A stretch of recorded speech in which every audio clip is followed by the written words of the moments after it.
kelompok ya.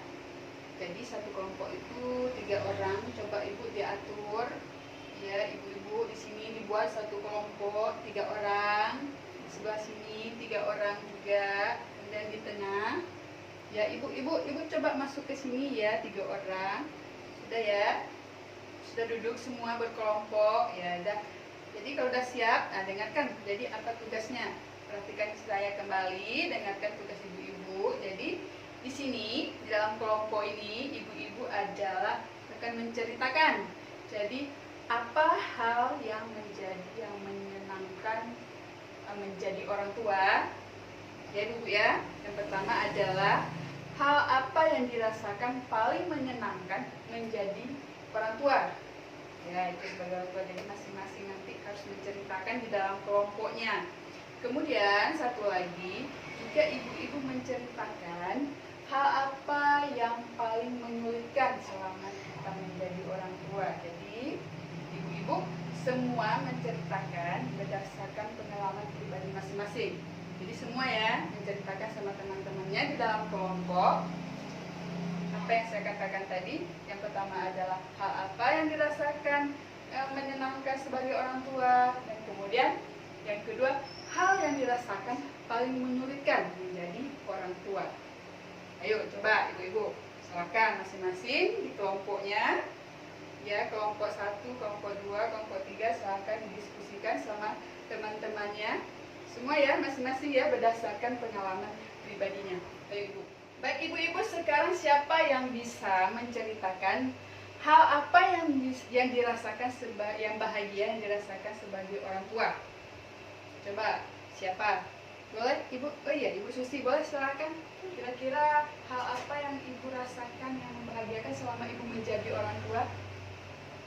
Ya ibu? Ya baik ibu, terima kasih. Jadi ibu Susi tadi mengatakan bahwa ibu Susi merasa bahagia ketika anaknya itu berprestasi. Nah, bagaimana dengan ibu yang lain? Siapa lagi? Siapa lagi? Boleh ibu Rina silakan. Kira-kira apa yang membuat ibu merasa bahagia selama menjadi orang tua? Ya, jadi Ibu Rina merasa bahagia ketika anaknya itu bermanja-manja sama ibu ya. Begitu Bu Rina ya? Ya baik, jadi ada hal-hal yang kita rasakan bahagia selama kita menjadi orang tua, dan ada juga hal yang kita rasakan sulit untuk menjadi orang tua. Coba, kalau yang sulit kira-kira apa? Siapa? Hal yang kita rasakan sulit menjadi orang tua. Coba silakan, siapa? Boleh Ibu Santi. Bagaimana Ibu Santi? Silakan.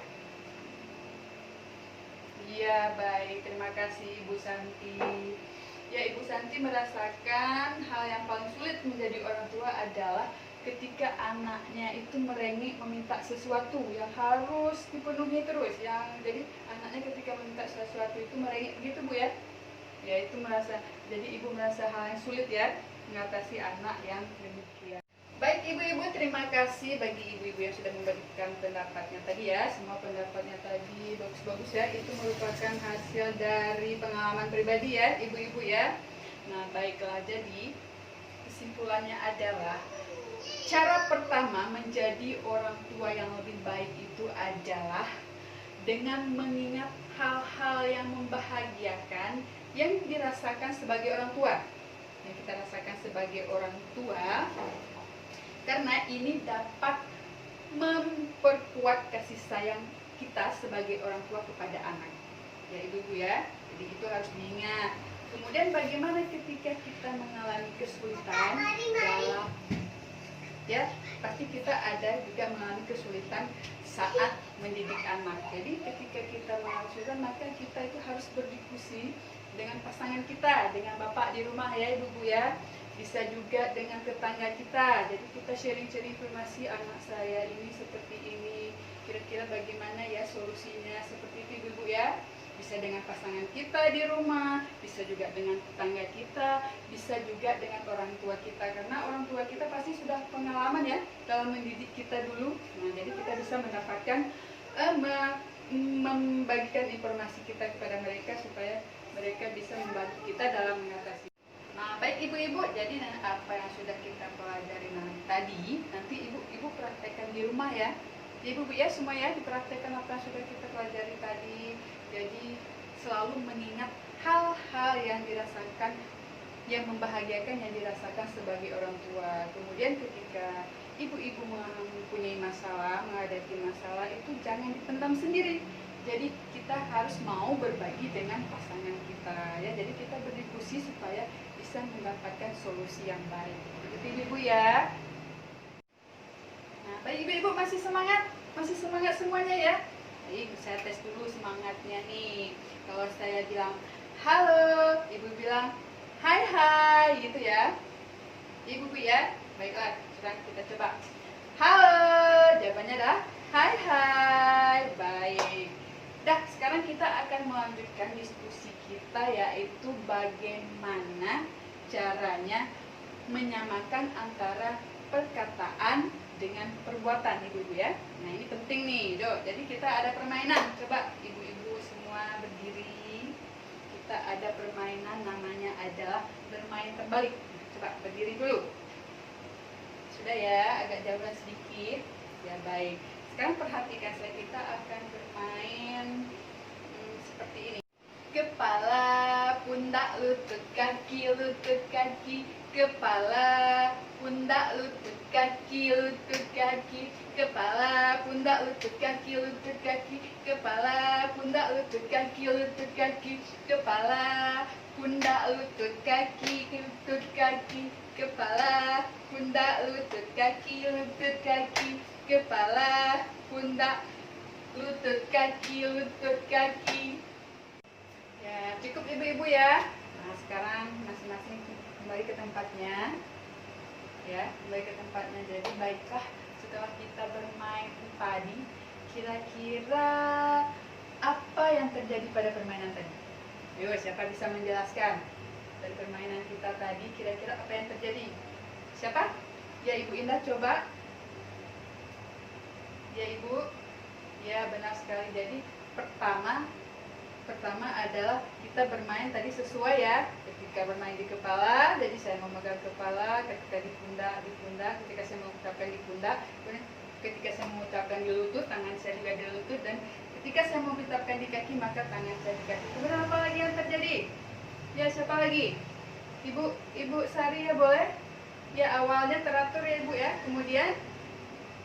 Kemudian saya meletakkan kepala saya, tangan saya di pundak, kemudian saya mengucapkan kepala, jadi tidak beratur lagi.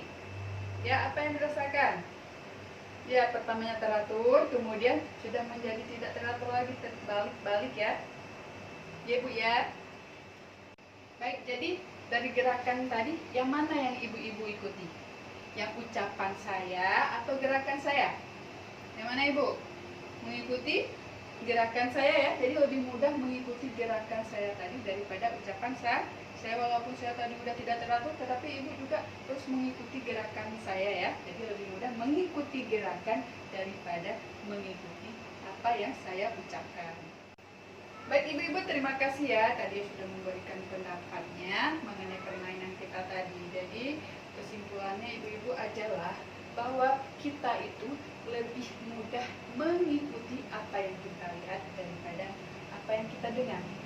Ibu-ibu ya, tadi seperti itu ya, ketika saya melakukan gerakan walaupun salah, tetapi ibu-ibu lebih mengikuti gerakan saya ketimbang apa yang saya ucapkan. Jadi begitu ibu-ibu. Begitupun dengan anak-anak kita. Jadi ketika anak-anak kita itu lebih mudah yang mengikuti apa yang kita perlihatkan daripada apa yang kita ucapkan. Makanya kita ibu-ibu harus memberikan contoh yang baik ya kepada anak-anak. Ketika kita melakukan perbuatan yang baik, tentu saja anak kita juga akan mengikutinya. Jadi ketika kita melakukan perbuatan yang tidak baik, bahwa anak juga akan mengikuti, karena dia menganggap bahwa oh, orang tua melakukan ini berarti itu boleh gitu ya. Jadi ibu-ibu, cara kedua menjadi orang tua yang lebih baik adalah dengan sejalan antara perkataan dan perbuatan. Nah, misalnya nih, jadi perkataan kita itu harus sejalan dengan perbuatan kita. Contoh, misalnya kita memberitahukan anak-anak ketika Tolong nak, nanti kalau pulang sekolah tas kamu jangan dibuang sembarangan loh, ditaruh di tempatnya gitu ya. Kita memberitahu anak untuk meletakkan tasnya pada tempatnya. Tetapi kita orang tua ketika kita pulang kerja, jadi kita tasnya kita taruh aja sembarangan, kita taruh di atas tempat tidur. Jadi ketika dilihat sama anak, oh, ibu saya menyuruh saya untuk meletakkan tasnya di tempatnya, sedangkan ibu saya membuangnya sembarangan di atas tempat tidur. Nah, itu namanya tidak sejalan antara perkataan dan perbuatan, ibu-ibu ya. Jadi kita sebagai orang tua itu harus sejalan antara perbuatan kita dan juga perkataan kita, agar anak-anak kita itu juga mengikuti apa yang kita lakukan. Baik ibu-ibu, jadi apa yang sudah kita pelajari tadi nanti ibu-ibu praktekkan di rumah ya. Jadi ibu-ibu nanti praktekkan di rumah bagaimana cara bertutur kata yang baik dan berperilaku yang baik. Jadi ketika kita berbicara yang baik-baik itu dengan anak kita, walaupun dengan orang lain, itu akan menjadi contoh yang baik untuk anak kita. Jadi bagaimana cara kita memperlakukan anak kita juga, itu akan menjadi contoh. Kemudian yang paling penting lagi adalah kita harus sesuai perkataan dan perbuatan kita itu harus sejalan ya. Jangan lain perkataannya, perbuatannya lain pula. Kita ngomong A, tetapi kita berbuat B. Jadi nanti ibu-ibu dipraktekkan di rumah dengan baik ya, bersama bapak di rumah ya, ibu-ibu ya.